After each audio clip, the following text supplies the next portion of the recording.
Something happens to you every night that you have never been fully told about. Not the dreams, though the dreams are part of it. Not the rest, though the rest is real. Something deeper. Something that the most ancient traditions on Earth described in nearly identical language across cultures that never met, across centuries that never overlapped, and that modern quantum biology and consciousness research is now beginning to map with instruments precise enough to detect what was once only felt. Every single night, when your body crosses the threshold into deep sleep, your soul, your consciousness field, the luminous, energetic signature that is the truest version of you, separates from the physical body and moves into a dimension of reality that operates by entirely different rules than the waking world.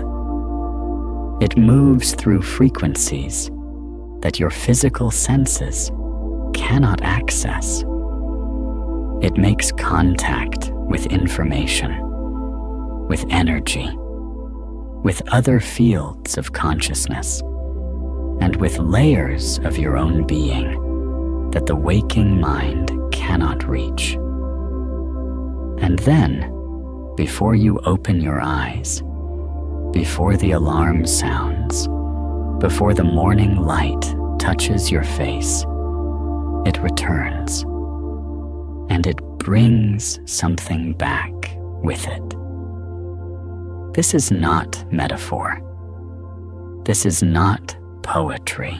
This is a process that has been described with stunning consistency by Tibetan Buddhist monks, ancient Egyptian priests, Vedic scholars, Sufi mystics, Taoist sages, indigenous dreamwalkers, and now, increasingly, by researchers studying consciousness, electromagnetic fields, quantum biology, and the physics of non-local awareness.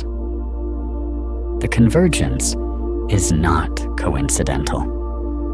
When this many traditions, this many lineages, this many independent observers across all of human history describe the same phenomenon in nearly the same terms, something is actually happening, and it is happening to you every night, whether you remember it or not.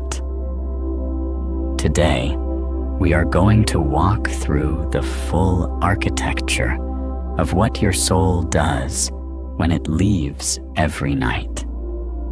We are going to look at the quantum mechanics of how this is even possible, how consciousness can move beyond the body, what dimensions it moves through, what it encounters there, and what it brings back. We are going to talk about why some mornings you wake up feeling like you received something, like something shifted, like something was resolved, or revealed, or restored, and why other mornings you wake up feeling like you barely left at all. We are going to talk about what your aura looks like during this process, what your electromagnetic field broadcasts into the quantum field while your body sleeps, and how you can begin to work consciously with this nightly journey. so that what your soul brings back changes your waking life in ways that will genuinely shock you. Because what it can bring back is not small. It can bring back healing that the waking mind could not access. It can bring back information that no amount of research or thinking could have produced. It can bring back resolved grief, clarified purpose, quantum level shifts in your frequency that change what reality delivers to you when you wake. It can bring back encounters with other consciousness fields, loved ones, guides, aspects of your higher self that leave permanent marks on your energy.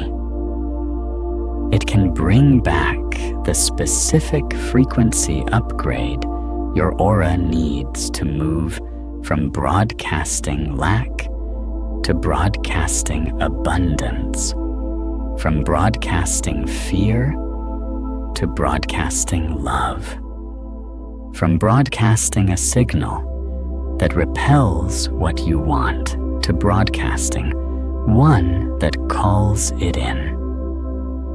Your soul goes out every night as the person you have been, and it comes back as the person you are becoming. The question is, are you letting it bring back everything it went to get?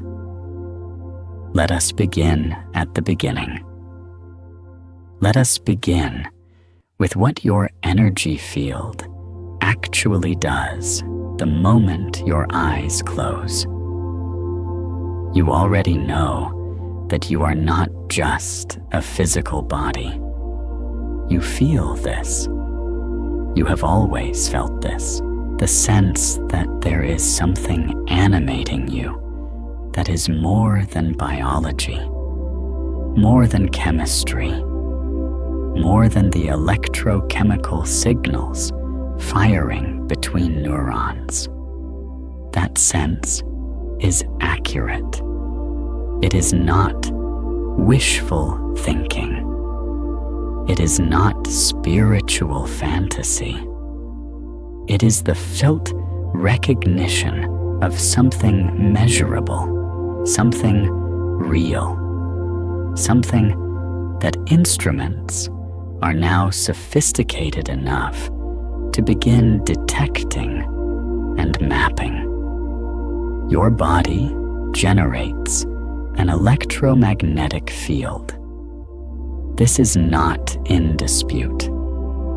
The heart alone generates an electromagnetic field that the HeartMath Institute has measured extending several feet beyond the physical body in every direction.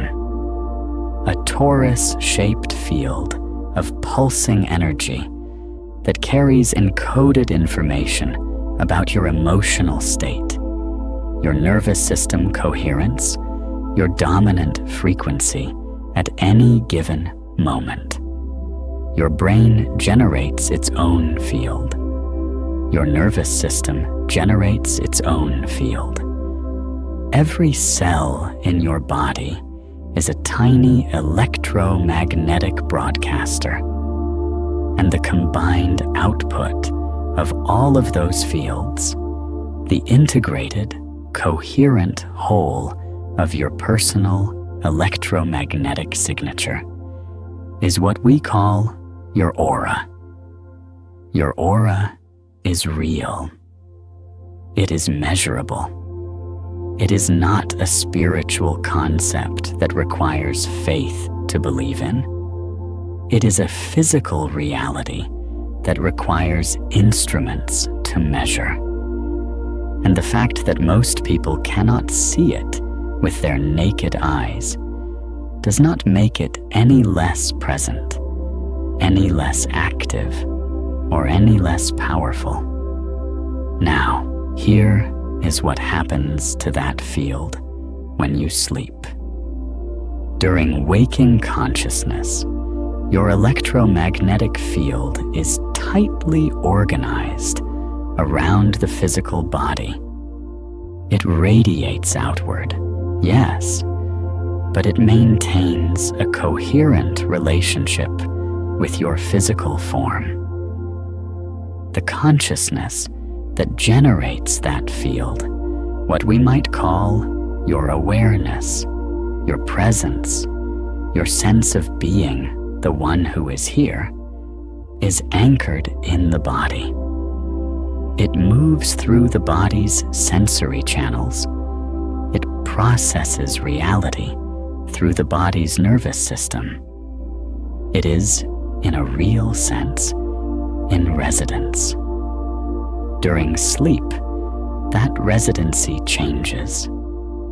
The first thing that happens as you cross into sleep is that your brainwave frequency begins to drop. Beta waves, the fast, high-frequency waves of active waking consciousness, begin to slow. You move through alpha, the relaxed awareness state, then into theta, the deeply hypnagogic state where the boundary between conscious and unconscious begins to dissolve. And then, in deep sleep, you drop into delta, the slowest, deepest brainwave frequency, where the body undergoes its most profound physical restoration, and where the most extraordinary things happen to your consciousness field. In delta sleep, the relationship between your consciousness and your physical body undergoes a fundamental shift. The electromagnetic field that constitutes your aura begins to expand. Researchers studying bioelectromagnetic fields have noted that the body's electromagnetic output changes significantly during deep sleep. Not simply because the body is at rest, but because the consciousness field is doing something different. It is not simply quieting. It is relocating. This is what the ancient traditions were describing when they spoke of the soul leaving the body during sleep. They did not mean that the soul abandons the body permanently, or that the body is left without consciousness. They meant that the primary center of awareness, the luminous field of consciousness that is the truest you, shifts its primary location from inside the body to somewhere else. The Tibetan Buddhist tradition calls this the dream body, or the subtle body, a luminous vehicle of consciousness that is capable of moving through dimensions of reality that the physical body cannot access. The ancient Egyptians called it the Ka, one of the multiple soul bodies they believed a human being possessed, capable of traveling independently of the physical form. The Vedic tradition speaks of the Sukshma Sharira, the subtle body that separates from the gross physical body during both sleep and death, and moves through subtler planes of existence. Indigenous traditions around the world speak of dream walking, of the soul's nightly journey through other worlds, of the information and healing and guidance that returns with the dreamer. what is remarkable is not just that all of these traditions describe the same basic phenomenon. What is remarkable is that they describe the same basic mechanics. The soul leaves through the crown of the head, or through the space above the body. It maintains a connection to the physical form, often described as a luminous cord of light, a thread of energy that keeps the soul tethered so it can return. It moves through realms or dimensions that have their own geography, their own inhabitants, their own laws, and it returns before waking, carrying what it gathered: the silver cord, the luminous thread, the energetic umbilical that keeps the traveling soul connected to its physical home. This image appears in ancient Egypt, in the Vedic texts, in the Bible. Ecclesiastes speaks of the silver cord being loosed at death, implying that during life, during sleep, it is maintained. It appears in Taoist texts, in Sufi poetry, in the accounts of near-death experiencers who describe seeing a luminous cord connecting their consciousness to their body as they float above it. This is not cultural contamination. These traditions did not read each other. They observed the same thing independently because the same thing was actually happening. Your consciousness field, your soul, has a mechanism for temporary separation from the body. And it uses that mechanism every single night. Now let us talk about where it goes, because this is where things become extraordinary. When your soul leaves the body during sleep, it does not simply hover in your bedroom watching you breathe. It moves. It travels.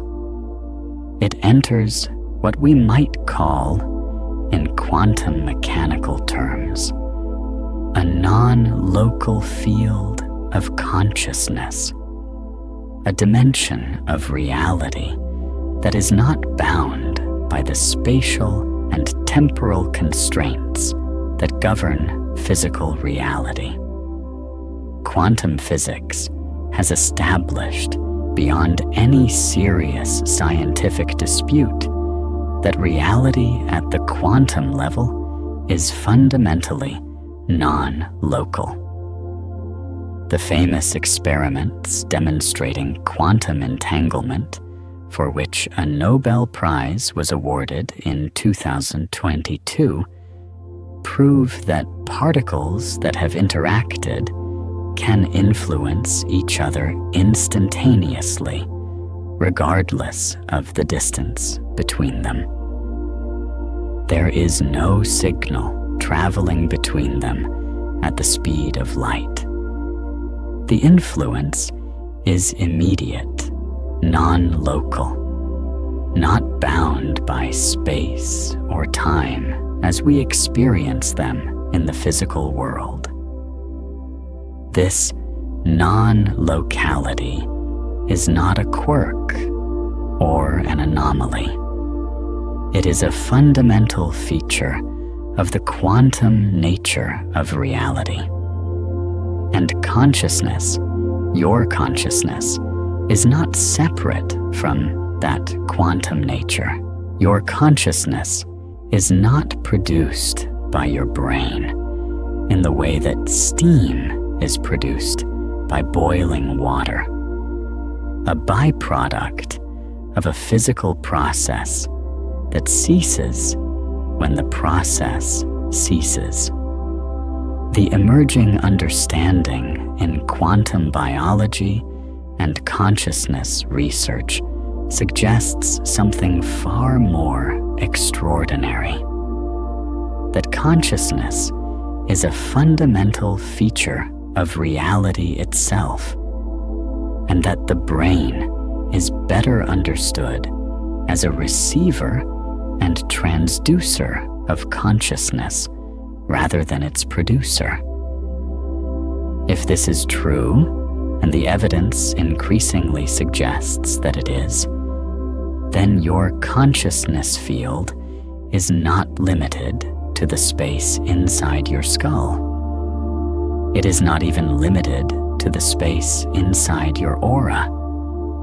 It is a localized expression of a field of consciousness that is, at its deepest level, non-local, unbounded, capable of accessing information and making contact across distances that physical reality would call impossible. And every night, when the body sleeps and the physical anchoring of consciousness relaxes, your soul moves into that non-local field.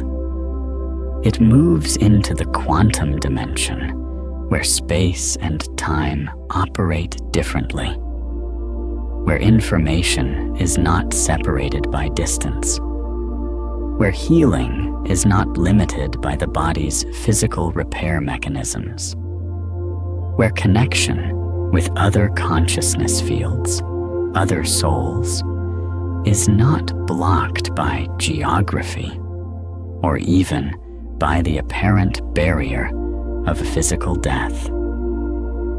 This is where your soul goes every night, into the quantum field, into the non-local dimension of consciousness, into a realm where what is possible expands beyond anything your waking mind can fully conceive. And what it encounters there, and what it brings back, this is what we are here to understand. If this is resonating with something you have always felt but never had words for, take a moment to like this video and subscribe so we can keep exploring this together. There is so much more to uncover. Let me tell you about a woman named Miriam. Miriam was 53 years old, and she had been carrying something for 20 years that she could not put down. Her younger brother had died suddenly. An accident, no warning, no goodbye. And in the immediate aftermath, she had gone through the motions of grief that the world expected of her. She had attended the funeral. She had received the condolences. She had returned to work. She had, by every external measure, moved on. But something in her had not moved on. Something in her had sealed itself shut around the loss the way a tree grows around a wound. The tree continues to live, continues to grow, but the wound is still there, sealed inside, shaping the tree's growth in ways it cannot see. For 20 years, Miriam had not dreamed of her brother. She had not allowed herself to. She had built, without knowing it, a kind of energetic wall around the part of her consciousness that held the grief. And that wall kept the grief contained, but it also kept everything else out. The love, the memory, the unfinished conversation, the goodbye that never happened. Then one night, something shifted. She did not know what had changed. She had not done anything different. She had not gone to a healer, or taken a workshop, or read a book about grief. She had simply gone to sleep, as she did every night, and her soul had done what it always does. It had left, and it had traveled into the non-local field. And in that field, it had found what it had been keeping itself from finding for 20 years. Her brother was there, not as a memory, not as a dream image generated by her subconscious mind to comfort her, as a presence, as a consciousness field, as real in the way that the dream world is real, which is to say, real in a different register than physical reality, but no less actual, no less true. They did not have a long conversation. They did not need one. What passed between them was not primarily verbal. It was energetic. It was the transmission of a frequency, his frequency, the specific electromagnetic signature of his consciousness field that she had not felt in 20 years, and that her soul had been quietly, secretly aching for. And in that transmission was everything that had not been said: the love, the goodbye, the reassurance that he was not gone, not in the way she had feared, not in the way that had sealed her shut. He was simply elsewhere, in a different frequency range, in a dimension her waking eyes could not see, but her soul could find every night if she would only stop building walls against it.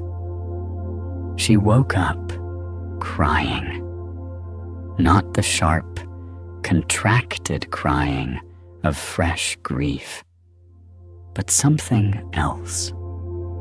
The open, releasing crying of something that had been held too long, finally being allowed to let go. And she knew with a certainty that required no argument and no proof that what had happened was real, that she had genuinely encountered her brother's consciousness field, that the goodbye had finally happened. The grief did not disappear. She did not expect it to. But something in the quality of it changed permanently. The sealed, contracted, wall-building grief became something softer, something that could breathe, something that allowed the love back in alongside the loss. She began to dream of him regularly after that. Not always dramatically. Sometimes just a glimpse, a smile, a a sense of his presence nearby. But the channel was open again, and her soul was using it.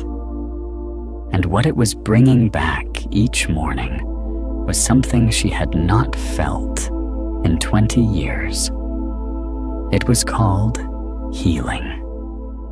And her soul had gone and gotten it in the night. This is one of the things your soul can bring back, but it is only one. Let us talk about the full spectrum of what the nightly journey can retrieve, because the range is far wider than most people have been taught to expect. The first and perhaps most fundamental thing your soul brings back from its nightly journey is frequency. Pure, unmediated frequency, the specific energetic signature of whatever dimension, whatever consciousness, whatever field it encountered during the journey.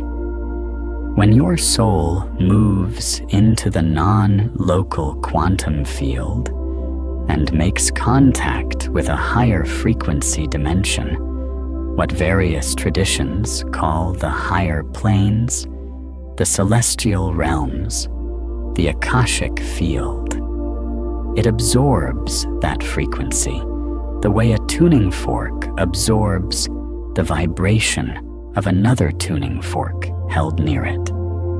It resonates with what it encounters.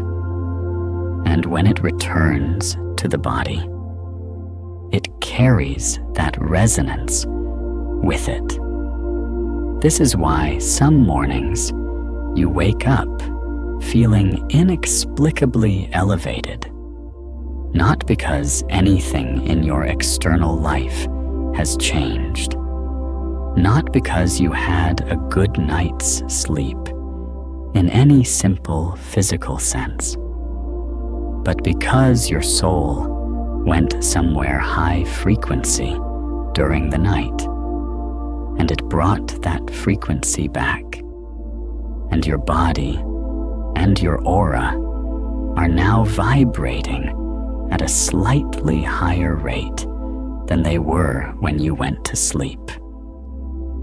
Your electromagnetic field has been upgraded. Your broadcast to the quantum field has shifted, and reality, which assembles itself around your signal, begins, sometimes subtly, sometimes dramatically, to respond differently. Have you ever noticed that there are certain mornings when everything seems to flow? When solutions appear effortlessly, when the right people show up, when synchronicities multiply, when you feel a quality of ease and rightness that you cannot attribute to any specific cause? This is not random. This is the quantum field responding to an upgraded broadcast. Your soul went somewhere during the night, absorbed a higher frequency, brought it back, and your aura is now radiating a signal that reality is assembling around with greater coherence and greater abundance. Have you ever woken up and felt that your energy had genuinely shifted overnight, that your field was different, that something in the quality of your light had changed? I would love to hear about it. Drop your experience in the comments. When did you first notice your own aura moving, your own frequency lifting, your own radiance doing something you could not explain? The second thing your soul brings back is information. This is perhaps the most practically astonishing aspect of the nightly journey. And it is the one that has been most consistently documented across cultures and across history. In the non-local quantum field, information is not stored the way it is stored in physical reality. In physical reality, information is local. It exists in specific locations, in specific books or databases or brains, and accessing it requires physical proximity or physical transmission.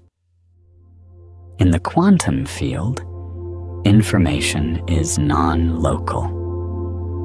It exists in a kind of universal library, what some researchers call the Akashic field, what others call the zero-point field, what quantum physicists describe as the quantum vacuum, a sea of information that underlies all of physical reality, and that consciousness, in its non-local state, can access directly.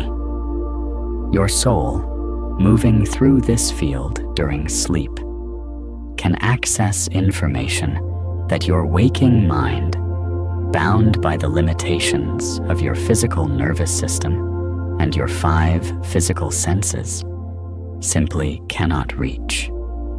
It can access information about your own life, your purpose, your path, the next step that is right for you. It can access information about problems you have been wrestling with, the solution that your rational mind has been circling without finding. It can access information about relationships, about health, about creative projects, about decisions that feel impossible from inside the limitations of waking consciousness.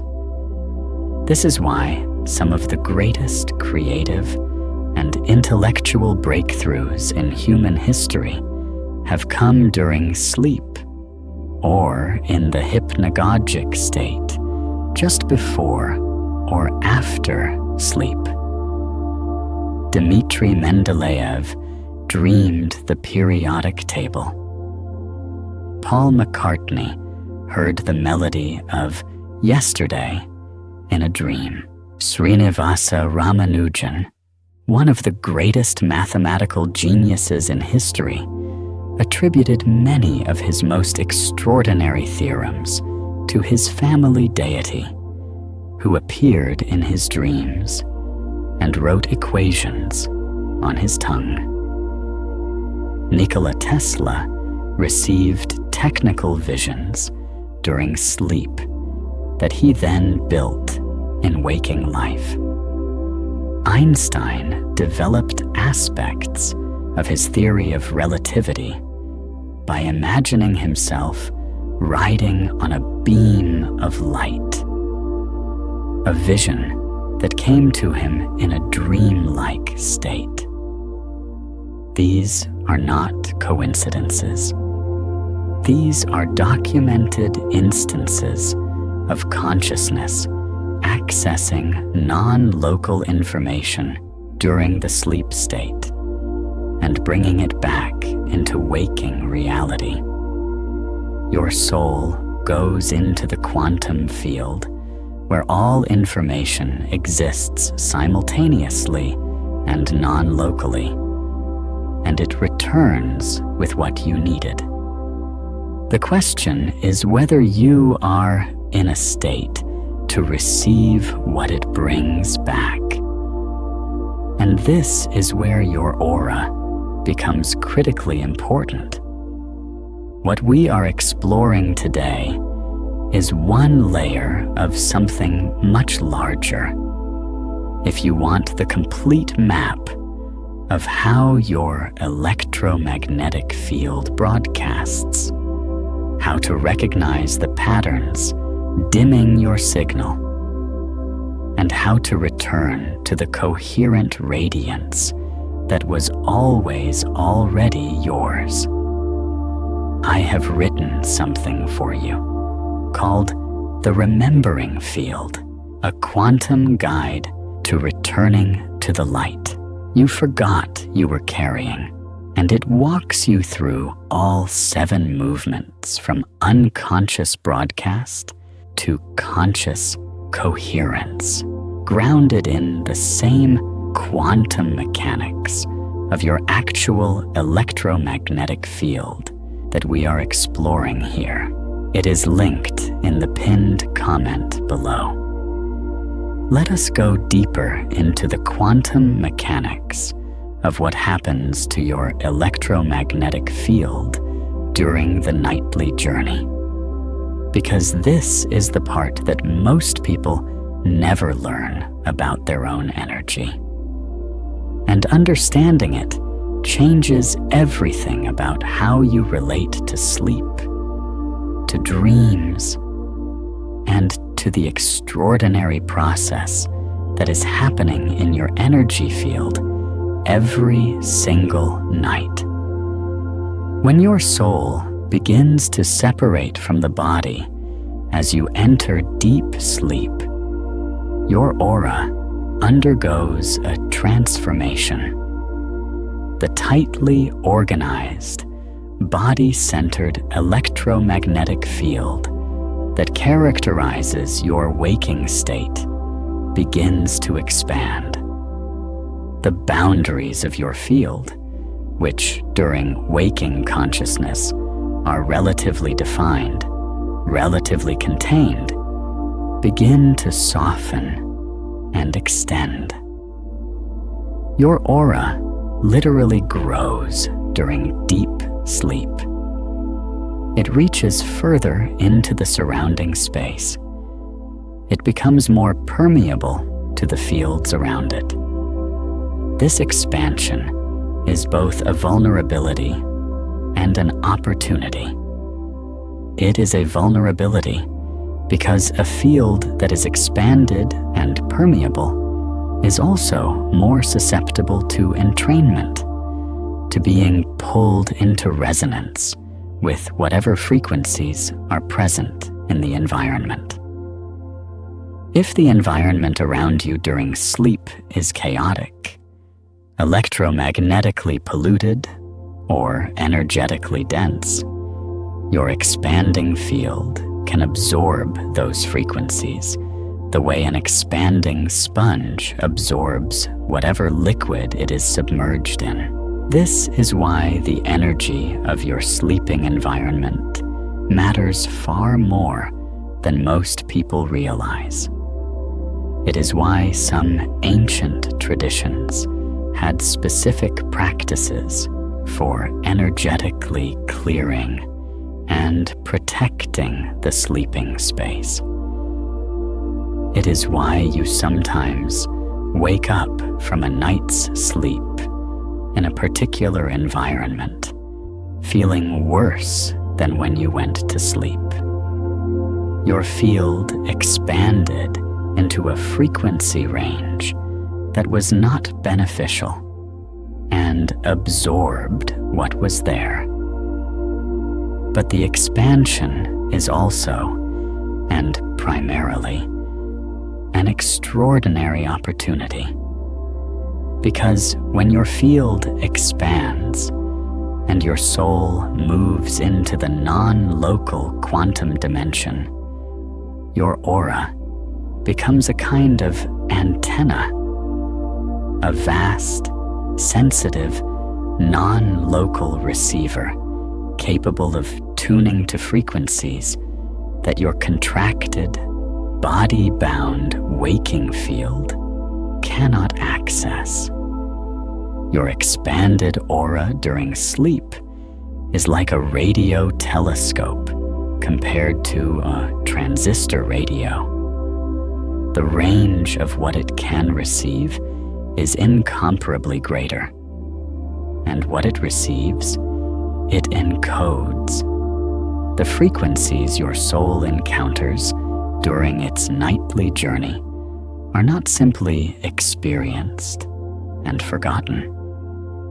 They are encoded into your electromagnetic field. They become part of your aura's signature. They alter the broadcast that your field sends into the quantum field when you wake. This is the mechanism by which the nightly journey changes your waking life. Not through memory, not through conscious recollection of what happened during sleep, but through frequency encoding. Your soul goes out, encounters something, absorbs its frequency, and returns with that frequency encoded in your field. You wake up different, not because you remember being different, but because your aura is now broadcasting a different signal, and reality responds to that signal. Now let us talk about what your soul brings back when the journey is truly extraordinary. Because there is a category of nightly experience that goes beyond frequency absorption and information retrieval. A category that the ancient traditions described in reverent terms, and that modern accounts of anomalous sleep experiences consistently confirm. There are nights when your soul does not simply move through the quantum field, gathering frequencies and information. There are nights when it makes contact. Contact with what? With other consciousness fields, with the souls of people who are still in physical bodies, but whose consciousness fields are also moving through the non-local dimension during sleep. With the consciousness fields of those who have left physical embodiment, what we call the dead, though that word misrepresents what they actually are, which is consciousness fields that have relocated to a non-physical frequency range, with what various traditions call guides, teachers, higher dimensional intelligences, consciousness fields that are native to the non-local dimension, and that have, as their purpose, the support and evolution of embodied consciousness. And sometimes, most extraordinarily, with your own higher self.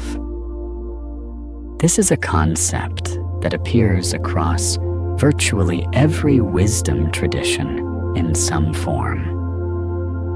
The idea that your current, embodied, waking state consciousness is not the full extent of what you are.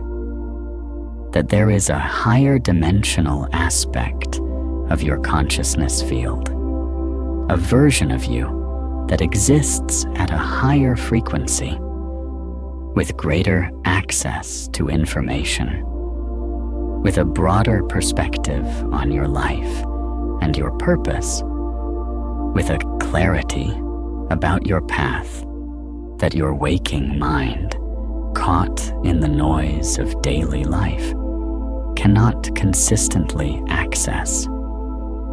The Vedantic tradition calls this the Atman, the true self, the universal consciousness that is the deepest nature of every individual. The Jungian tradition calls it the self, the totality of the psyche, the central archetype that the ego is in relationship with. The Western esoteric tradition calls it the higher self, or the holy guardian angel, the divine aspect of your being that guides and oversees your incarnational journey. Shamanic traditions speak of the higher soul, the part of the soul that remains in the upper world, while a portion descends into embodiment. Whatever we call it, the consistent description is the same. There is a higher dimensional aspect of your consciousness that your soul, during the nightly journey, can encounter and receive transmission from. And what that transmission contains is nothing less than the specific guidance, the specific frequency upgrade, the specific course correction that your life most needs in this moment. Have you ever woken up from sleep knowing something you didn't know when you went to sleep? Not remembering a dream that told you something, but simply knowing with a quiet, unshakable certainty something that had been unclear or hidden or out of reach before you slept. That is what a transmission from your higher self feels like when it integrates. The knowledge does not arrive with fanfare. It arrives as a quiet certainty that is already there when you open your eyes, as if it was always there, and you simply could not see it until now. This is your soul returning from contact with its own higher dimensional aspect and bringing back what was transmitted. And what was transmitted is always, without exception, exactly what you needed. Let us do something together, right now.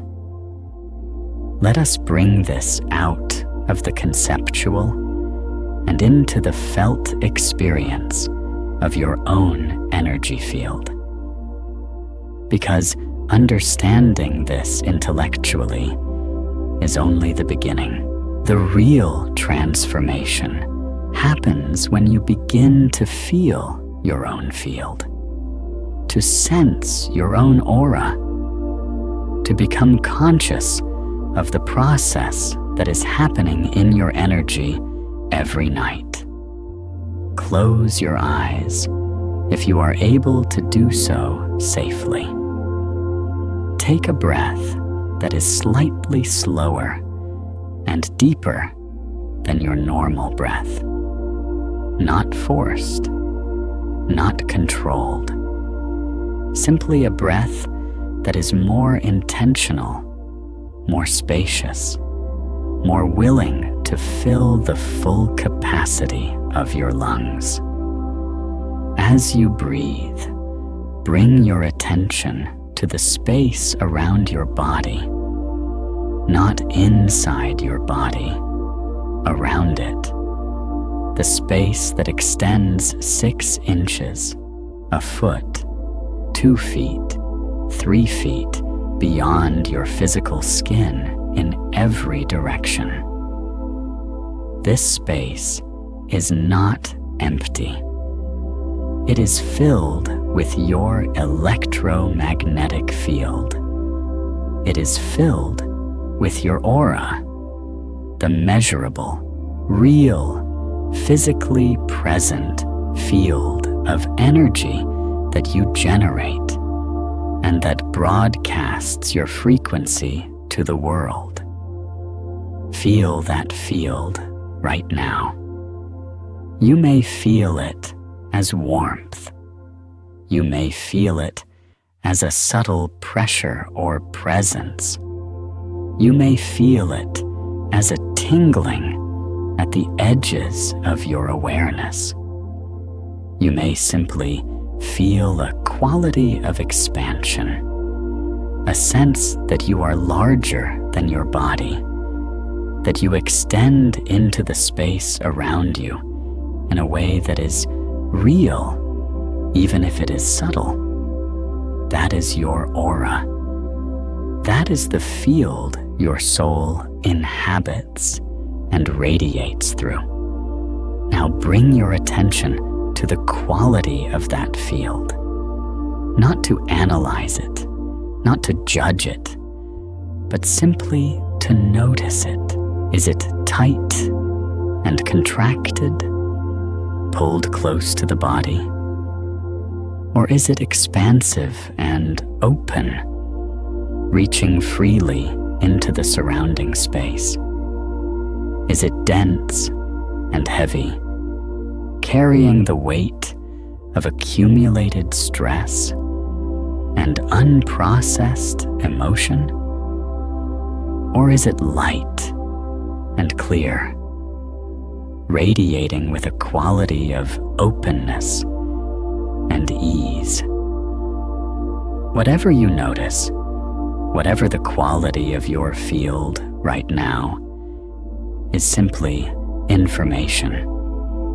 It is your aura showing you its current state. And the current state is not fixed. It is not permanent. It is a moment-by-moment broadcast that can shift with your intention, your breath, your conscious choice about what you are radiating. Now bring your attention to your heart center, the space in the middle of your chest, slightly to the left of center. The heart is the primary generator of your electromagnetic field. It is the organ that produces the strongest electromagnetic output of any organ in the body. And that output carries the encoded information of your emotional state, your dominant frequency, your fundamental relationship with life. Feel your heart right now, not as a pump, as a broadcaster, as the primary antenna of your aura, sending your signal into the quantum field with every beat. What is your heart broadcasting right now? Not what you think it should be broadcasting. What is it actually radiating? Is there love there? Is there fear? Is there longing? Is there gratitude? Is there grief? Is there a quiet, steady warmth that does not need any particular emotional content? Simply the warmth of being alive, of being here, of being the particular luminous field of consciousness that you are. Whatever is there, let it be there. Let it be seen. Let it be felt. Because the first step in becoming a conscious broadcaster is becoming honest about what you are currently broadcasting. And the second step is knowing that you have the power to shift it. Take another breath. As you exhale, imagine that your field expands slightly. Not because you are forcing it, but because you are releasing the contraction that has been holding it tight. Let your aura breathe. Let it reach into the surrounding space with a quality of ease and openness. This is the beginning of what we might call field expansion practice, the conscious cultivation of the expanded, permeable aura state that your soul naturally enters during sleep. And the extraordinary thing is that you can practice this state while awake. You can practice expanding your field, softening its boundaries, opening it to the non-local dimension. And in doing so, you can begin to receive some of what the nightly journey delivers, even in your waking hours. But the nightly journey itself is where the deepest work happens. And the more conscious you become of that journey, the more you can prepare for it, the more you can cooperate with it, and the more completely you can receive what your soul brings back. Let us talk about what it means to prepare for the nightly journey.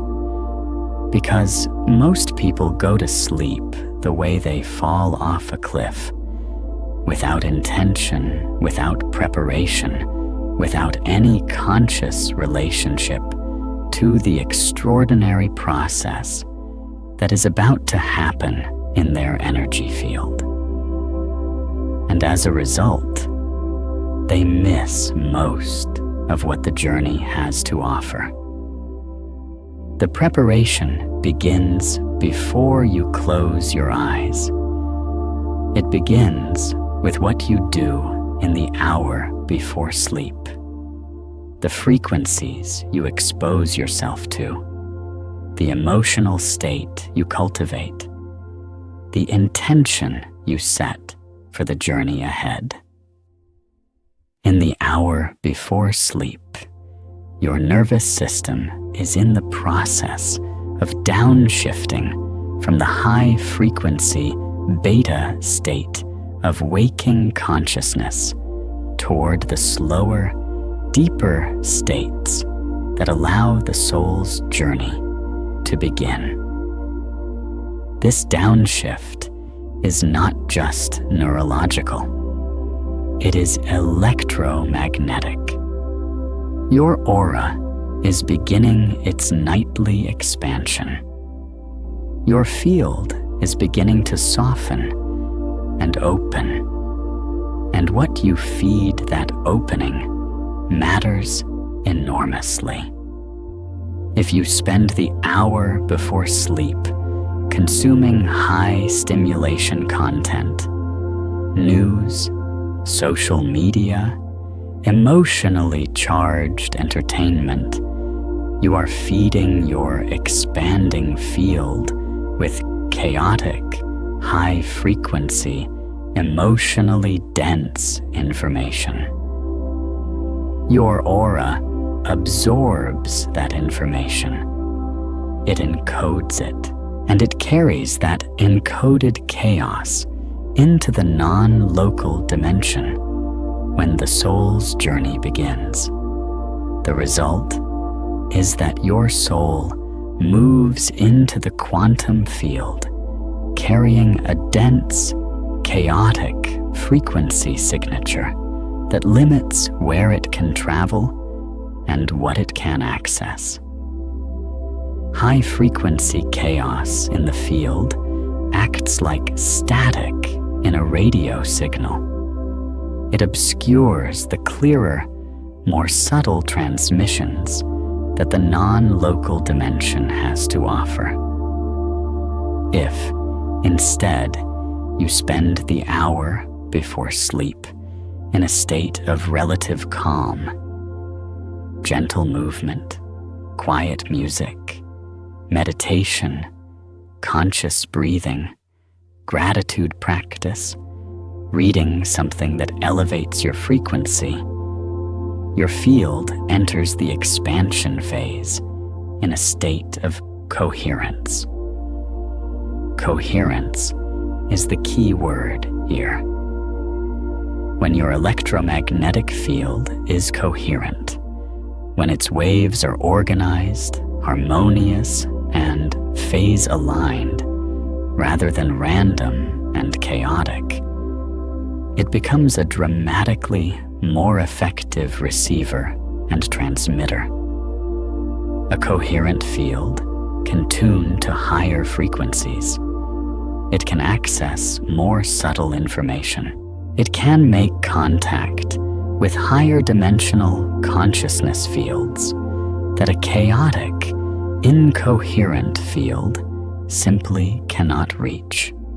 The HeartMath Institute has done extensive research on heart rate variability as a measure of electromagnetic field coherence, and their findings are unambiguous. When the heart is in a state of coherence, generated by positive emotional states like love, gratitude, and compassion, the electromagnetic field it generates is organized, powerful, and capable of influencing the fields around it in measurable ways. When the heart is in a state of incoherence, generated by stress, fear, anger, or emotional chaos, the field it generates is disorganized and limited in its range and influence. This research was done on waking coherence, but the implications for sleep are direct and profound. If you enter sleep in a state of heart coherence, if your field is organized, harmonious, and broadcasting a high-frequency signal as your soul begins its journey, then where your soul can travel, what it can access, and what it can bring back is of a fundamentally different order than if you enter sleep in a state of incoherence. The preparation for the nightly journey is, at its core, the cultivation of coherence before the journey begins. And there is one more element of preparation that is perhaps the most powerful of all: intention. Setting an intention before sleep is one of the most ancient and consistently recommended practices across virtually every wisdom tradition that has worked with the soul's nightly journey. The specifics vary. Some traditions recommend formal prayers. Some recommend specific visualizations. Some recommend the repetition of sacred sounds or phrases. But the underlying mechanism is the same. You are giving your soul a direction. You are telling your consciousness field what to go looking for in the non-local dimension. This works because consciousness is inherently directed by intention. Intention is not simply a thought or a wish. Intention is a frequency, a specific electromagnetic signal that your field broadcasts into the quantum field, and that the quantum field responds to by organizing reality around that signal. When you set a clear, coherent intention before sleep, you are giving your soul a tuning, a specific frequency to seek out in the vast non-local field. And your soul, which is an extraordinarily capable navigator of the quantum dimension, will follow that tuning toward what you asked for. What can you set an intention for?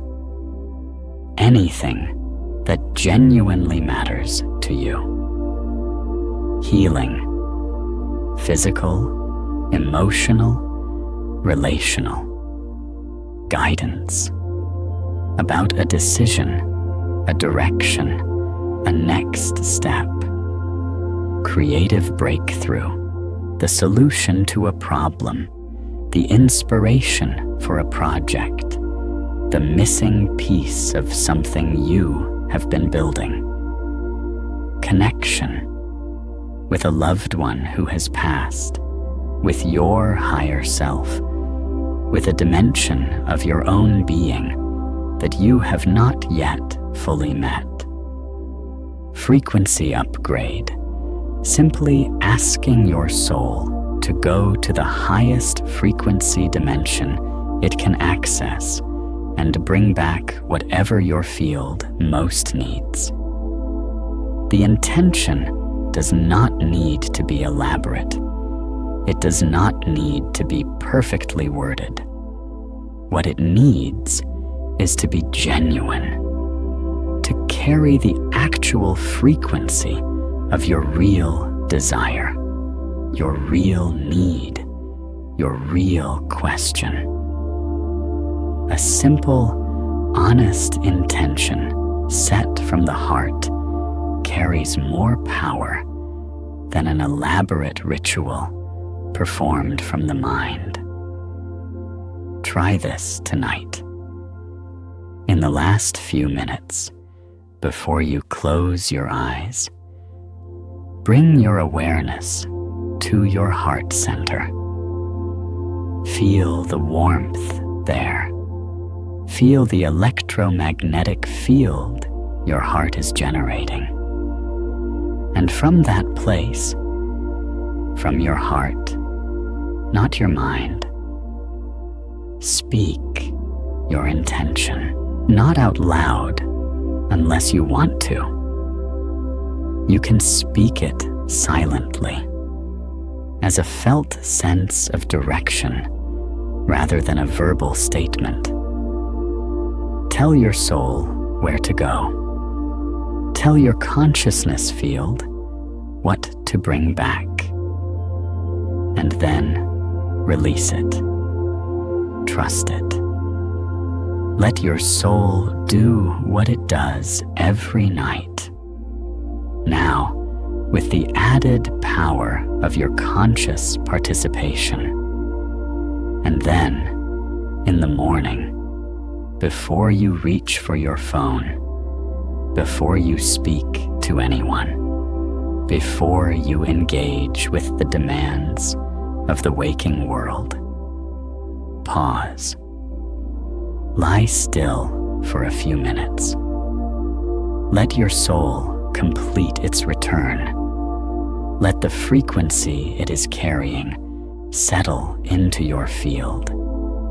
Let the information it gathered begin to percolate into your awareness. You may not remember specific dreams. You may not receive a clear verbal message. But if you lie still and pay attention, you will feel something, a quality of knowing, a sense of direction, a subtle but unmistakable shift in your frequency that was not there when you went to sleep. That is your soul bringing something back. Receive it. Honor it. Let it change you. And I want to hear about it. Has there been a moment when you noticed your own energy field shifting? When you walked into a room and felt your light land differently? When someone responded to you in a way that told you your frequency had changed? When you felt the warmth of your own field activating in a way you could not explain? Share it in the comments. These stories matter, and they remind all of us what we are actually capable of. Let me tell you about a man named Elias. Elias was a composer. Not famous, not struggling.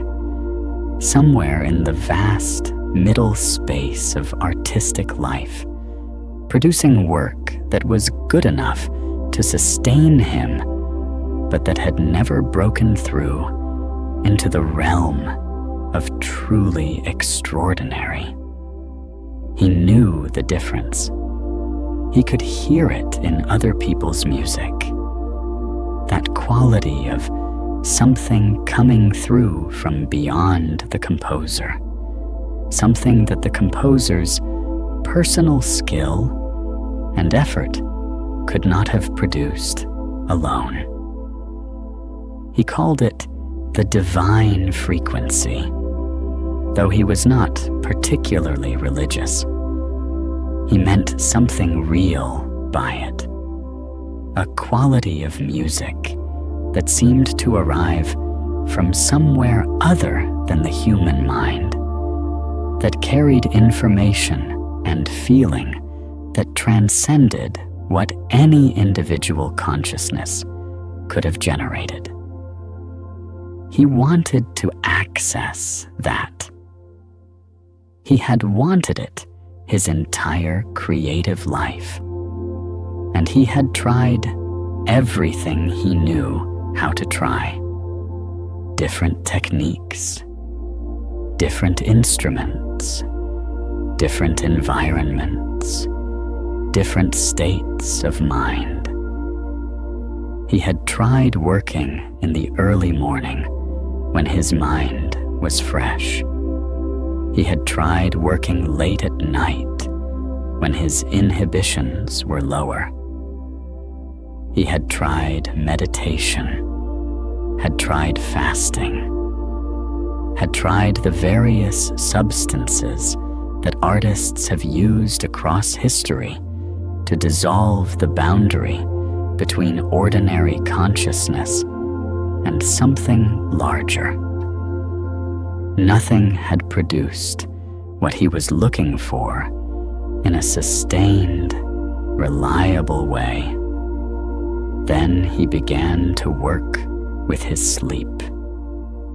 Not in a complicated way.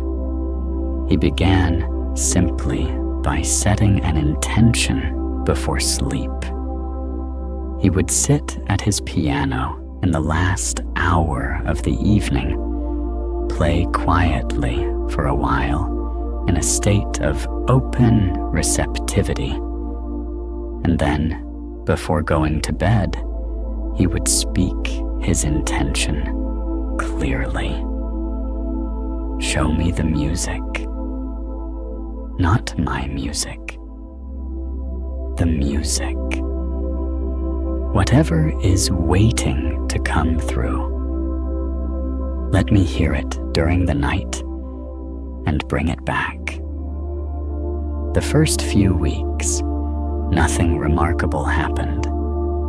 He had vague, musical dreams that dissolved before he could capture them. He woke up with fragments, a melodic phrase here, a harmonic color there, but nothing cohesive, nothing that felt like the breakthrough he was seeking. But he kept going. He kept setting the intention. He kept lying still in the morning, letting the transition from sleep to waking be gradual and gentle, giving his soul time to complete its return, and let him feel what it had brought back. And then, on a Tuesday morning in November, he woke up with a piece of music fully formed in his awareness. Not a fragment, not a sketch, a complete piece, its structure, its development, its emotional arc, its resolution. He could hear it as clearly as if it were being played in the room. He went directly to the piano without eating, without speaking, without doing anything that might disrupt the transmission. And he began to play what he was hearing. It took him 4 hours to transcribe what had arrived. And when he played it back, he wept, not from pride, from recognition. This was the quality he had been seeking. This was the divine frequency. This was music that had come through him rather than from him.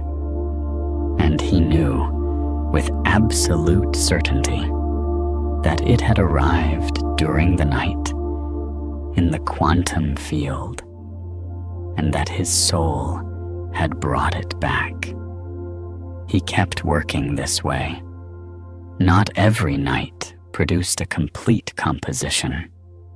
Most nights produced fragments, colors, impressions.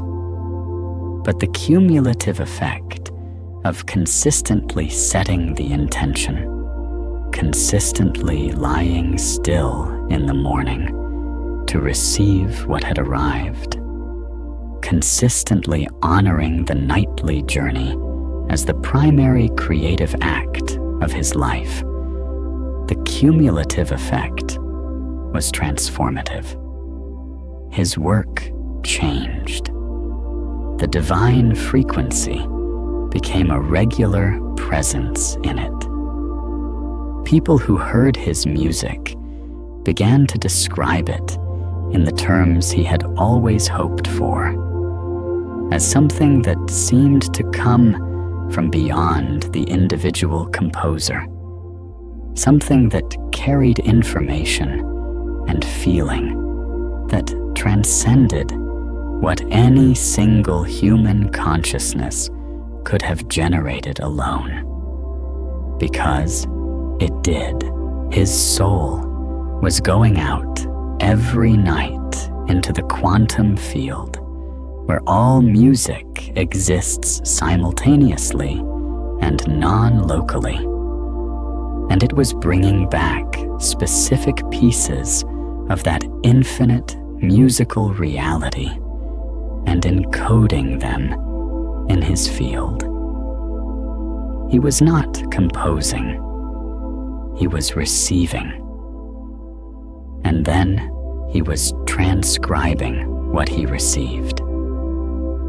This is available to you, not just in music, not just in art, in every domain of your life, in the decisions you need to make, the problems you need to solve, the healing you need to receive, the direction you need to find. Your soul goes out every night into the field where all of this exists, and it brings back what it encounters. The question is only whether you are conscious enough of the process to cooperate with it, to prepare for it, to receive what it brings back with the full attention and gratitude that it deserves. Now let us go deeper into the mechanics of what your aura does during the return journey, because the return is as important as the departure, and it is the part that is least understood.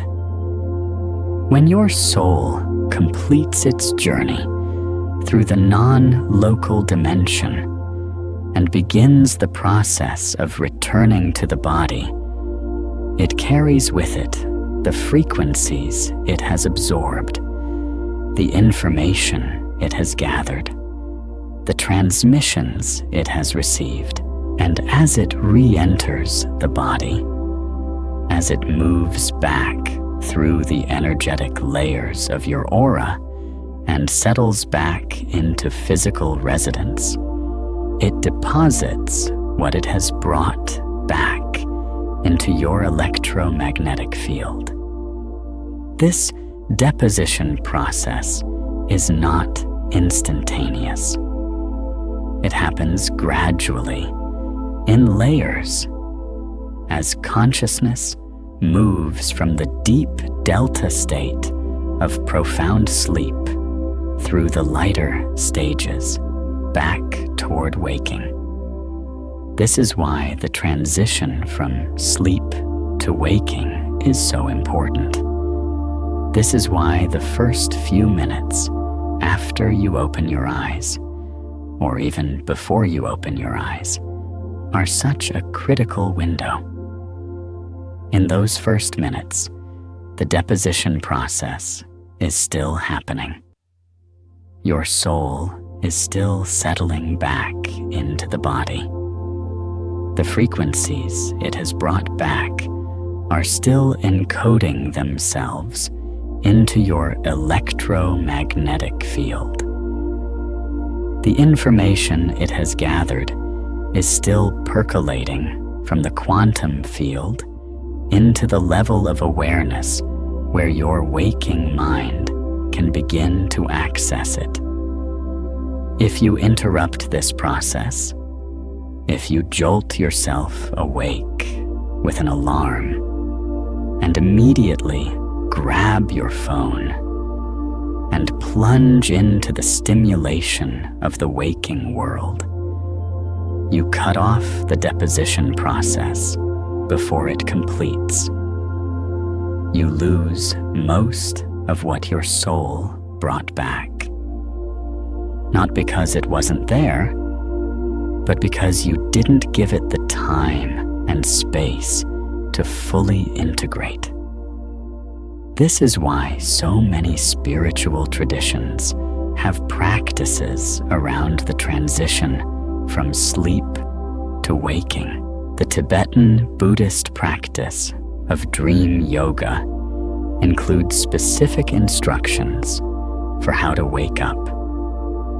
Slowly, gently, maintaining the awareness of the dream state as long as possible, allowing the consciousness to make the transition gradually rather than abruptly.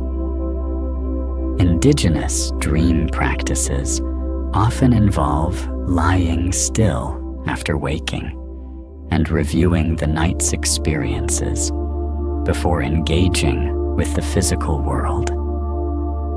Sufi practices include specific prayers and intentions for the moment of waking, designed to honor the soul's return and invite full integration of what it has brought back. These are not arbitrary rituals.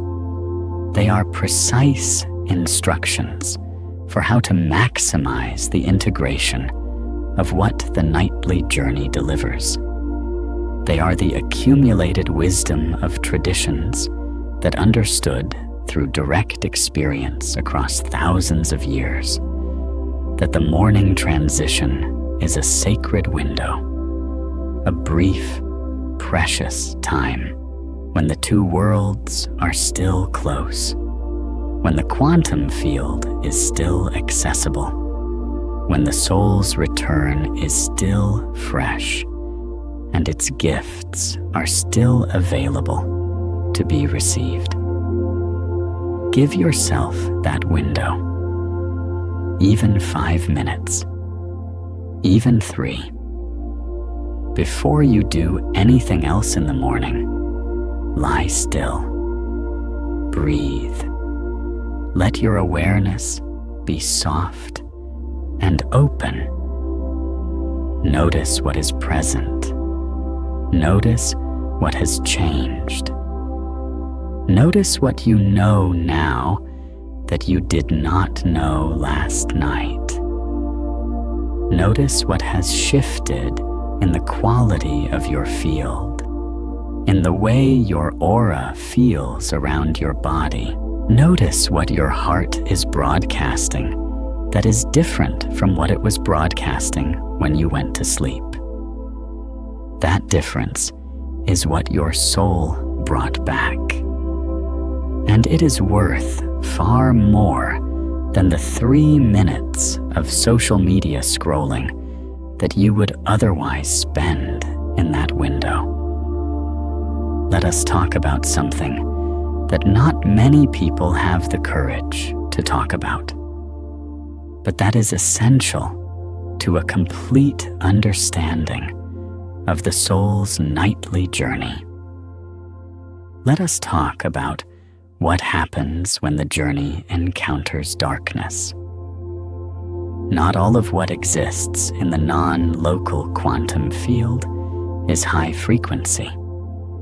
Not all of what your soul encounters during the nightly journey is beneficial.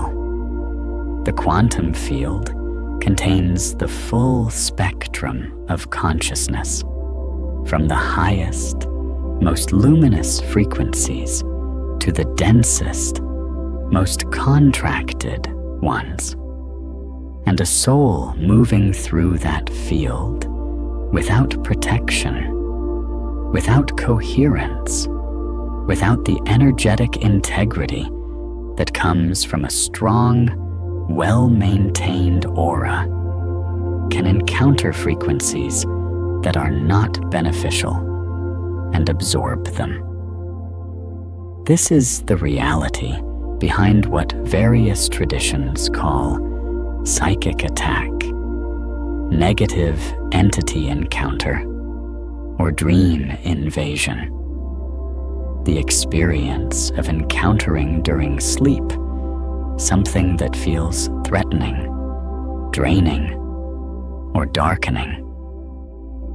These experiences are real. They are not simply bad dreams generated by the subconscious mind, though some disturbing dreams certainly are that. Some of what is encountered during the nightly journey is genuinely dense, genuinely contracted, genuinely incompatible with your highest frequency and your well-being. And the protection against these encounters is not complicated, but it is important. The protection is your aura. A strong, coherent, high-frequency aura is the most powerful protection your soul has during the nightly journey. When your electromagnetic field is coherent, when it is vibrating at a high frequency, organized and harmonious, it naturally repels lower frequency fields, the way a strong magnetic field repels certain materials. Lower frequency consciousness fields cannot easily penetrate a high frequency, coherent aura. They cannot easily entrain a field that is vibrating at a significantly higher rate than they are. The physics of electromagnetic entrainment works both ways. Just as a low-frequency field can pull a high-frequency field down toward it, a sufficiently high-frequency field is naturally resistant to downward entrainment.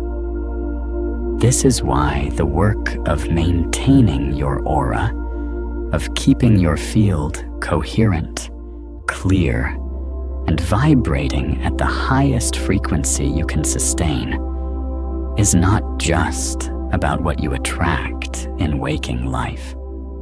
It is about what your soul encounters and what it is vulnerable to during the nightly journey. A strong aura protects the soul during its travels, the way a strong immune system protects the body during its encounters with pathogens. It does not prevent all encounters, but it ensures that the encounters that happen are ones your field can handle, and that what your soul absorbs and brings back is of a frequency that serves your evolution rather than diminishing it. How do you maintain a strong aura?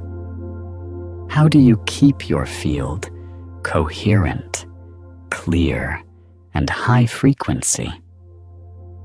This is the work of conscious radiance, the daily practice of tending your electromagnetic field the way a gardener tends a garden.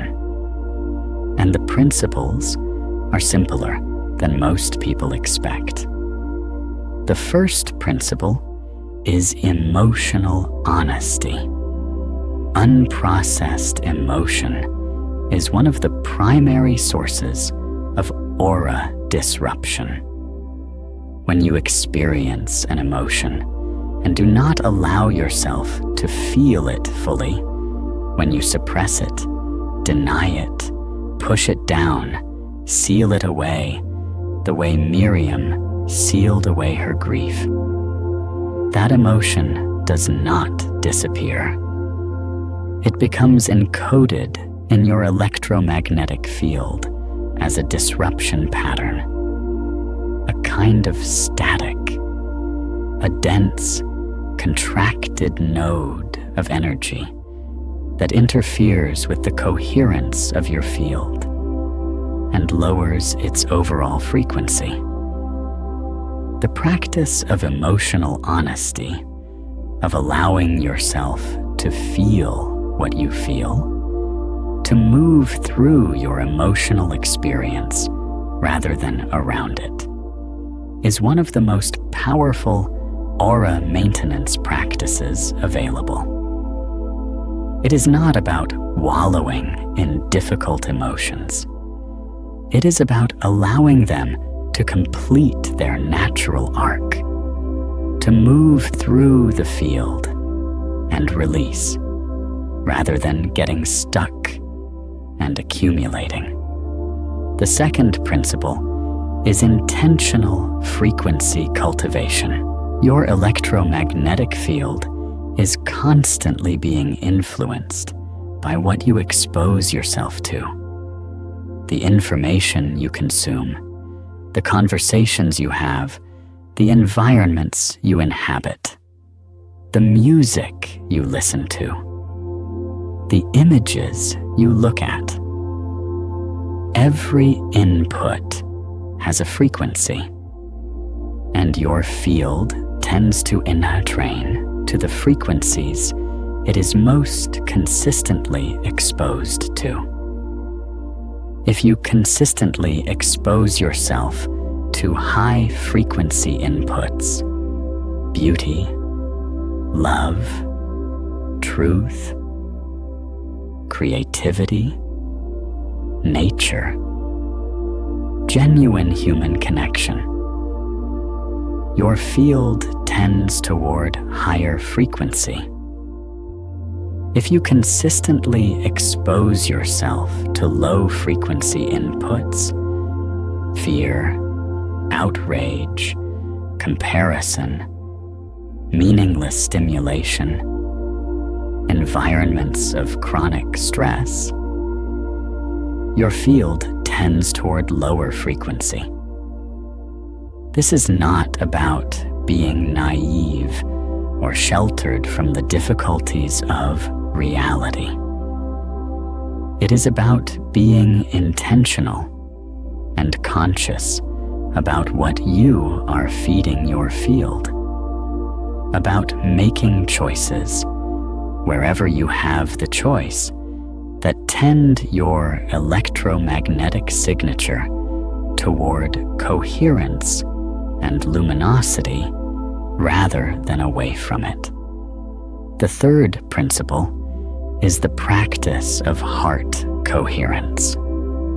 We have already spoken about the Heart Math Institute's research on heart rate variability and electromagnetic field coherence. The practical application of this research is simple. When you deliberately cultivate positive emotional states, love, gratitude, compassion, appreciation, you shift your heart into a state of coherence that organizes and elevates your entire electromagnetic field. This is not just a feeling. It is a measurable electromagnetic event. Your field becomes more organized, more powerful, more capable of both broadcasting a high-frequency signal and receiving high-frequency transmissions. A simple practice. Several times throughout the day, bring your attention to your heart. Breathe slowly and deeply, with the sense that you are breathing through your heart center. Call to mind something or someone you genuinely love or appreciate, not as a mental exercise, but as a felt, embodied experience of love or gratitude. Hold that feeling in your heart for 30 seconds, a minute, as long as feels natural. This is heart coherence practice, and its effects on your electromagnetic field are cumulative. Each session builds on the last, gradually raising the baseline frequency of your aura and strengthening it against disruption. When you enter sleep from a state of heart coherence, your soul begins its nightly journey from a position of strength, clarity, and high frequency. And what it can access from that position is of a fundamentally different order than what it can access from a position of incoherence and low frequency. Your aura is the vessel your soul travels in. Tend it accordingly. Let us talk about the people in your life who you feel most drawn to, most energized by, most expanded in the presence of. The ones who seem to radiate something that makes you feel more alive, more clear, more like yourself. And let us talk about what is actually happening between your fields when you are in their presence. When two electromagnetic fields come into close proximity, they interact. They influence each other. They can entrain, meaning one field begins to synchronize with the other, adopting aspects of its frequency and pattern. This is why being in the presence of certain people feels so nourishing, so elevating, so clarifying, and why being in the presence of others feels draining, contracting, or darkening. It is not simply about personality or chemistry, though those are real. It is about the interaction of electromagnetic fields. When your aura comes into contact with a field that is vibrating at a higher frequency than yours, there is a natural tendency toward upward entrainment. Your field is pulled upward toward the higher frequency. you feel more alive, more clear, more expanded, because your field is literally being elevated by the interaction. When your aura comes into contact with a field that is vibrating at a lower frequency, the entrainment can go either way. Your high frequency field can pull the lower field upward, or the lower field can pull your field downward, depending on the relative coherence and strength of each field. This is why a strong, coherent, high-frequency aura is not only beneficial for your own well-being, but is a genuine service to everyone your field comes into contact with. A strong aura elevates the fields around it. It creates coherence in its environment. It makes people feel better simply by being present. And here is the extraordinary connection to the nightly journey. The people whose fields most elevate yours during the day are also the people whose souls most frequently travel in compatible dimensions during the night. Field resonance is not limited to physical proximity. Because the quantum field is non-local, consciousness fields that are in resonance with each other can find each other in the non-local dimension, regardless of physical distance. This means that the people you are most deeply connected to, the ones whose frequency most resonates with yours, your souls are meeting in the quantum field during sleep. Not always consciously, not always memorably, but the connection that you feel with them in waking life has a non-local quantum field dimension that continues and deepens during the nightly journey. Have you ever had the experience of dreaming about someone and then receiving a message from them the next day? Of thinking of someone just before they contact you? Of feeling a sudden surge of love or concern for someone who, you later discover, was going through something significant at that exact moment? These are not coincidences. These are the quantum field connections between your consciousness fields, expressing themselves across the non-local dimension. Sometimes during sleep, sometimes during waking moments of expanded awareness, but always real, always meaningful, always evidence of the extraordinary non-local nature of consciousness. Your soul is not alone during its nightly journey. It moves through the quantum field in a web of connections with other souls, some that you know in waking life, some that you know only in the non-local dimension, some that are guiding and supporting your journey in ways that your waking mind cannot fully comprehend.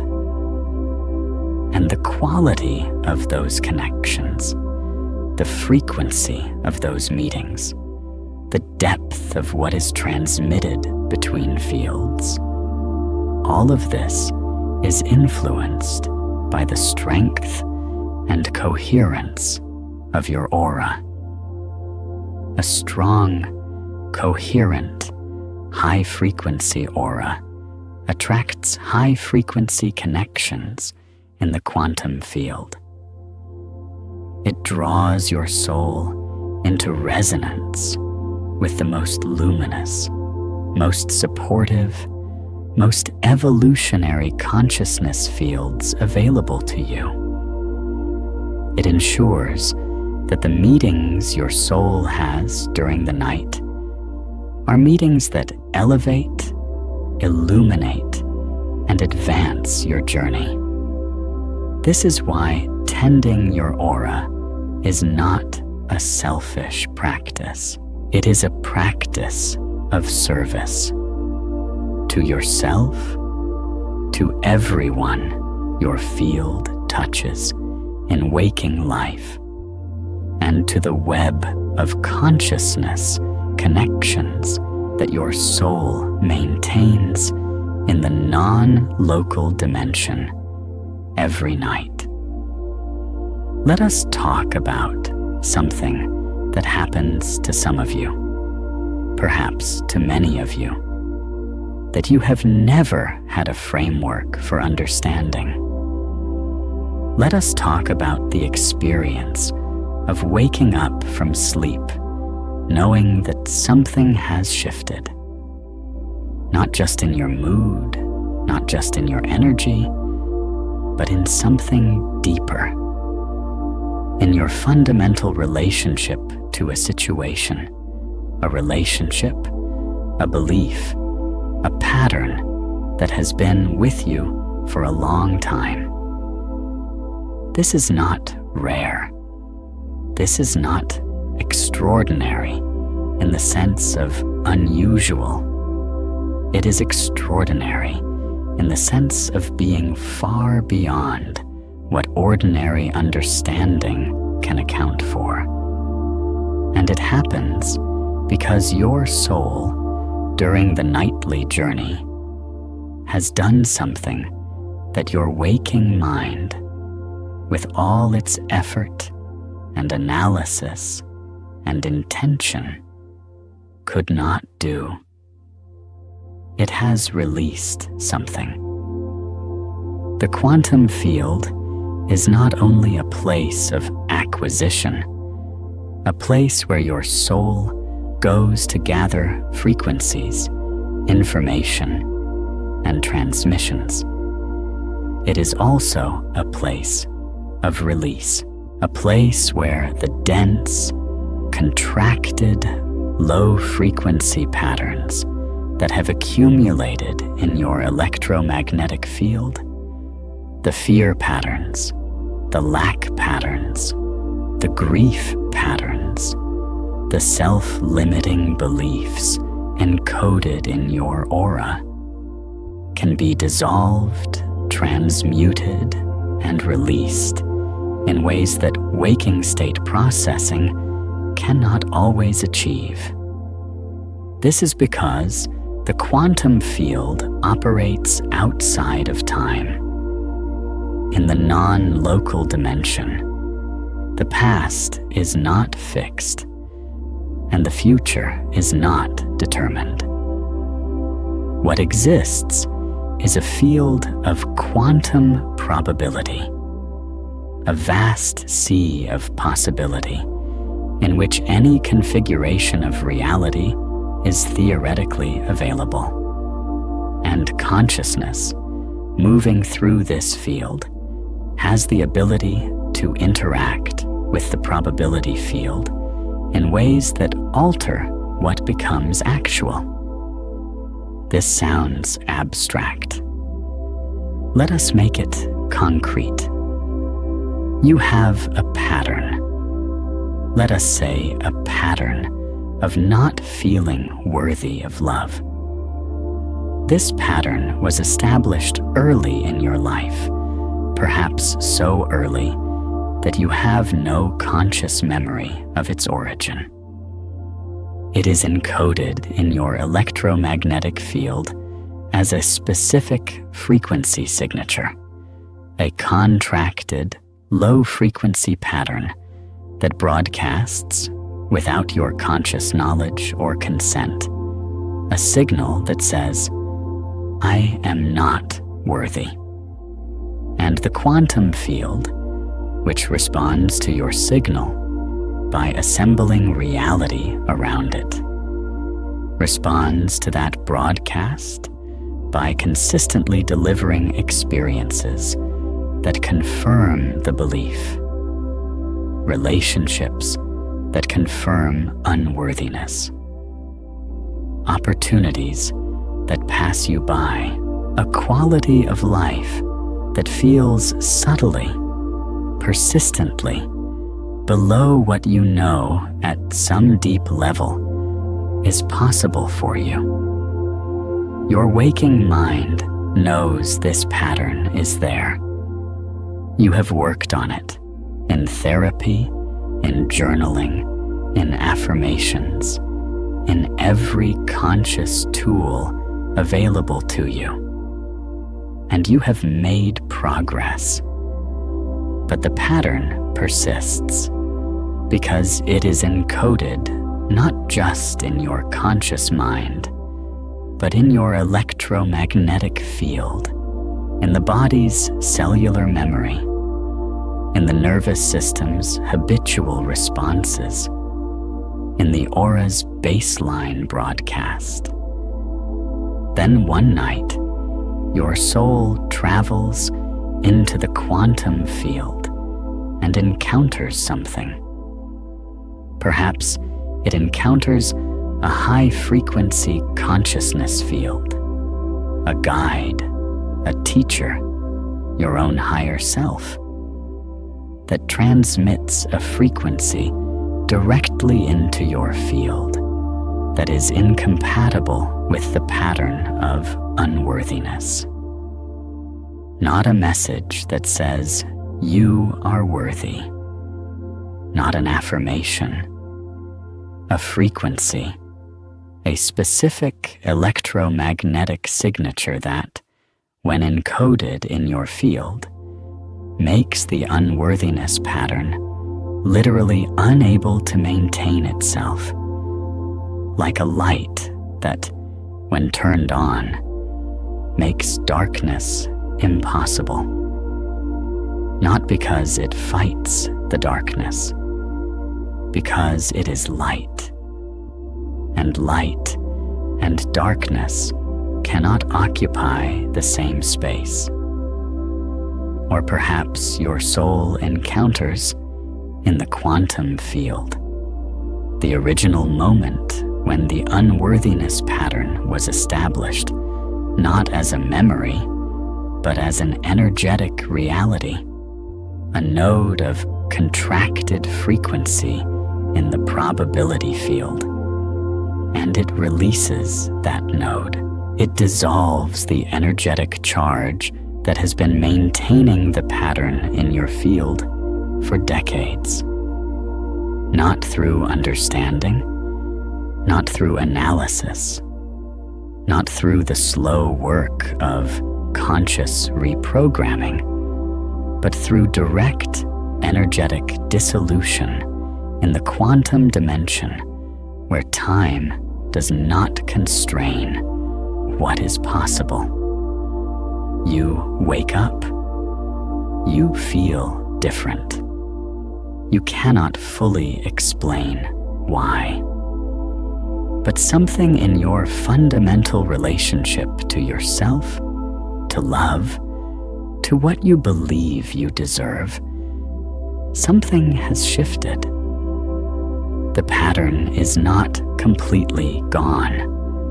Old patterns leave traces, but its grip has loosened. Its frequency in your field has diminished. And in the weeks that follow, you begin to notice that reality is responding differently. The relationships that show up carry a different quality. The opportunities that appear are of a different order. The way people treat you, the way the quantum field assembles reality around your signal, has changed. Because your signal has changed. Your soul went out in the night and brought back something that changed what your aura is broadcasting. And reality, which is always, without exception, responsive to your broadcast, has begun to respond differently. This is the full power of the nightly journey. This is why what your soul brings back can genuinely shock you. Not because it is impossible or miraculous in the sense of violating natural law, but because it operates according to a natural law that most people have never been taught. The quantum mechanics of consciousness, the non-local nature of the soul's journey, the extraordinary capacity of your electromagnetic field to be upgraded, healed, and transformed during the hours that your physical body sleeps. You are not simply resting at night. You are working. Your soul is working. It is doing the most important work of your life in the dimension where that work is most powerfully done. And you have barely begun to cooperate with it consciously. Let us talk about a practice that you can begin tonight. A practice that is simple, that requires nothing you do not already have, and that, if you maintain it consistently, will transform your relationship to your own nightly journey and to what your soul brings back. We will call it the Nightly Commission. In the last few minutes before you sleep, after you have turned off the screens, after you have allowed your nervous system to begin its downshift, after you have done whatever practice helps you cultivate heart coherence, bring your awareness to your heart center. Breathe into it. Feel it warm. Feel the electromagnetic field it is generating, radiating outward from your chest in every direction. And then, from that place of heart warmth, speak your commission to your soul. Not a demand, not a command, a loving, trusting commission. The way you would send someone you deeply love and trust on an important errand, knowing they will bring back exactly what is needed. The commission has 3 parts. The first part is release. You say to your soul, to your consciousness field, to the quantum field that your soul will travel through. Tonight, release whatever my field is carrying that is not mine to carry any longer. Whatever patterns, whatever frequencies, whatever accumulated density is ready to be dissolved, let it go in the night. Let the quantum field receive it and transmute it. Let me wake up lighter than I went to sleep. The second part is reception. You say, tonight, receive whatever my field most needs, whatever frequency upgrade, whatever information, whatever transmission from the highest available dimension will most serve my evolution and my life. Let my soul find it and bring it back. Let me wake up with what I needed, even if I did not know how to ask for it. The third part is gratitude. You say thank you to your soul, to the quantum field, to whatever higher intelligence is guiding your journey. Thank you for the nightly journey. Thank you for what is brought back. Thank you for the process that has been happening every night of my life, whether I was conscious of it or not. I am conscious of it now, and I am grateful. Then you release it. You trust it.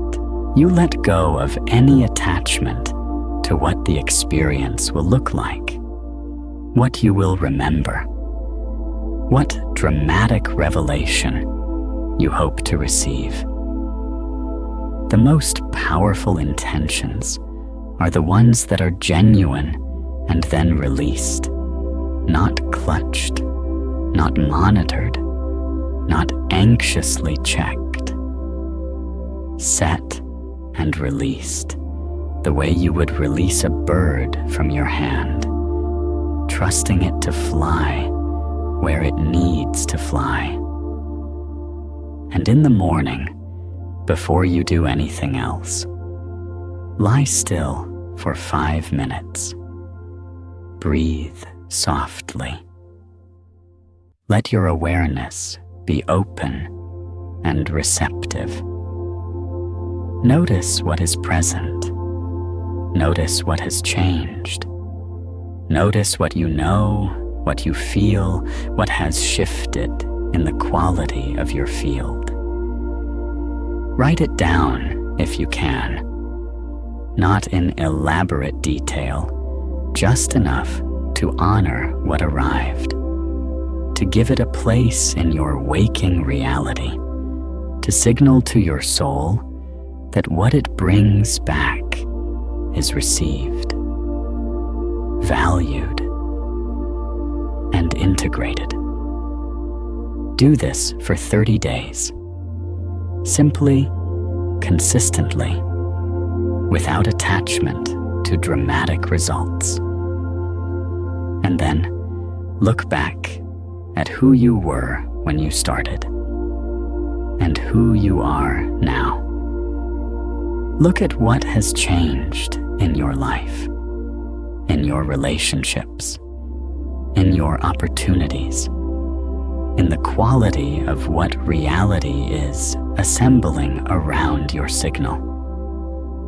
I believe you will find that the change is real, that the nightly journey, made conscious and cooperative, delivers something that no amount of daytime effort can fully replicate. Because the quantum field is accessible during the day, yes, but it is most accessible during sleep. The soul's journey is most complete, most profound, most far-reaching during the hours when the body is fully at rest and the consciousness field is fully free to travel. This is the design.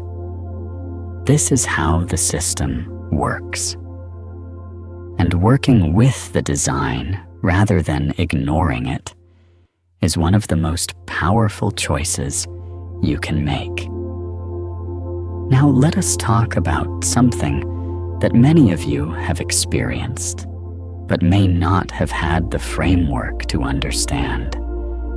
The experience of receiving what feels like a message or a visitation from someone who has died. We have touched on this already with Miriam's story, but I want to go deeper into the mechanics of it, because it is one of the most profound and most commonly reported aspects of the soul's nightly journey, and it deserves a full and honest treatment. When someone we love dies. When their consciousness field leaves physical embodiment, they do not cease to exist. Their consciousness field does not dissolve. What dissolves is the physical vehicle through which that consciousness was expressing itself in the physical dimension. The consciousness itself, the specific electromagnetic signature, the particular quality of awareness and love and personality that made them who they were, continues to exist. It simply exists at a different frequency, in a different dimension, in the non-local quantum field, at a frequency range that physical senses cannot detect, but that consciousness, in its non-local state, can access. This is not wishful thinking. This is the implication of the quantum mechanical understanding of consciousness as a fundamental feature of reality rather than a product of the brain. If consciousness is not produced by the brain, but is rather expressed through it, if the brain is a receiver rather than a generator, then the cessation of brain function does not end consciousness. It simply ends the physical expression of consciousness in this dimension. The consciousness itself continues in the non-local field at a frequency range that corresponds to whatever dimension it now inhabits. And during sleep, when your soul moves into the non-local field, the spatial and temporal barriers that separate physical embodiment from non-physical existence dissolve. Your consciousness field moves into the same quantum dimension where the consciousness fields of those who have died continue to exist. And contact becomes possible. Not always, not automatically. The contact depends on frequency compatibility, on the resonance between your field and theirs. If you are carrying a great deal of grief, contraction, and fear around the loss, that dense frequency can actually interfere with contact, the way static interferes with a radio signal.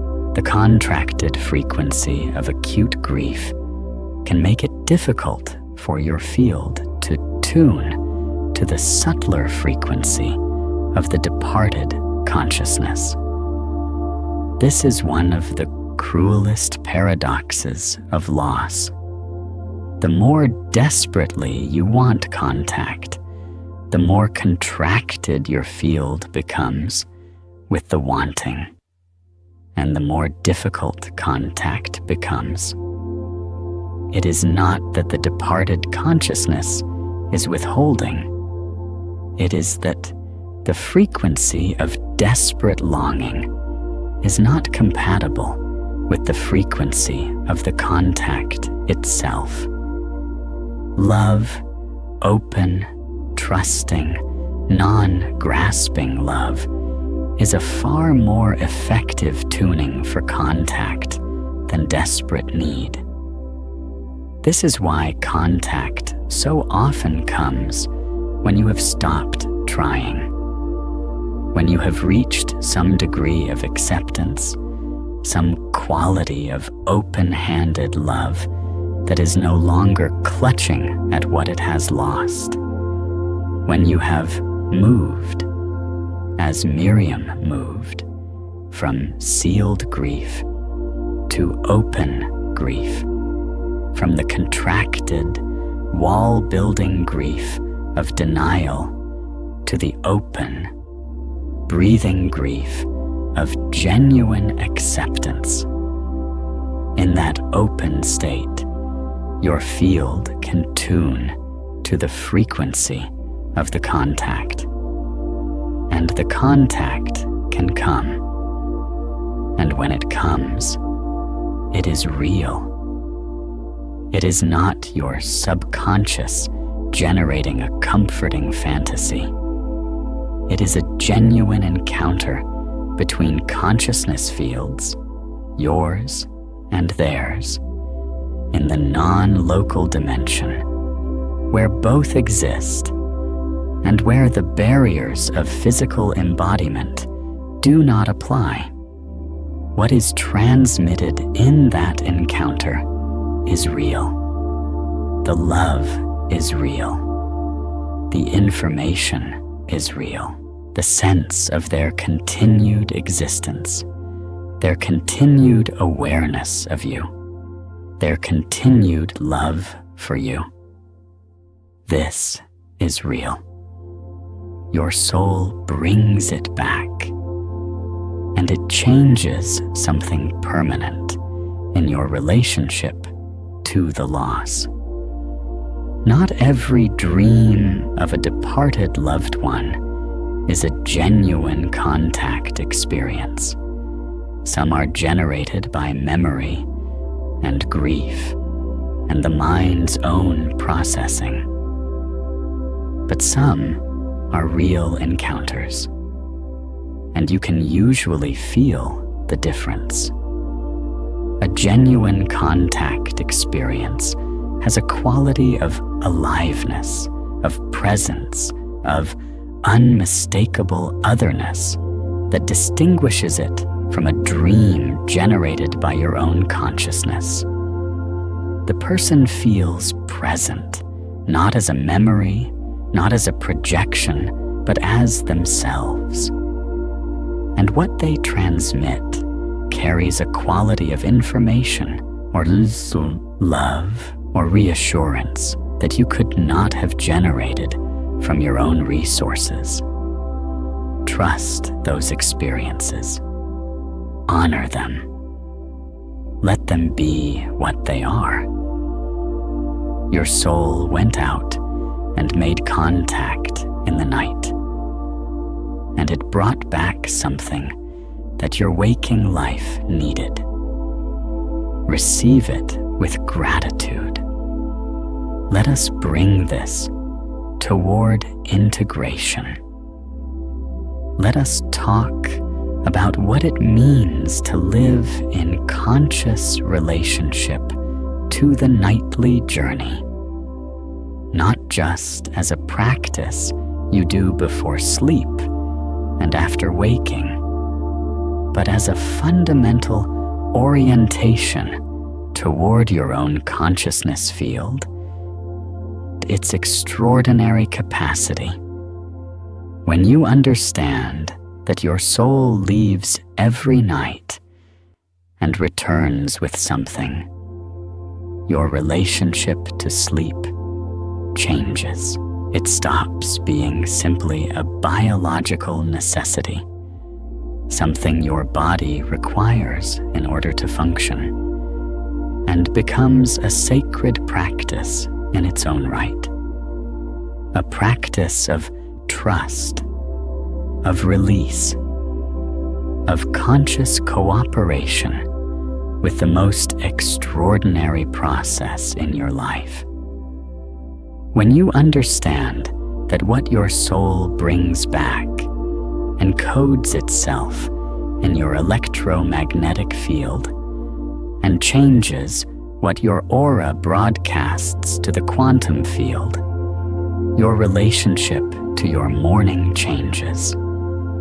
Those first minutes after waking become precious. A window of integration that is worth protecting, worth being intentional about, worth giving the time and space that it deserves. When you understand that the quality of your aura determines where your soul can travel and what it can access during the nightly journey, your relationship to your field changes.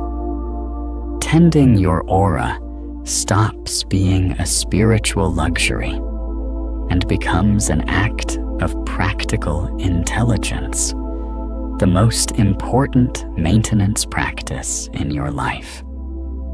And when you understand that the quantum field your soul travels through is not empty or neutral, but is filled with the consciousness fields of other souls, with higher dimensional intelligence, with the accumulated wisdom and love of all of consciousness.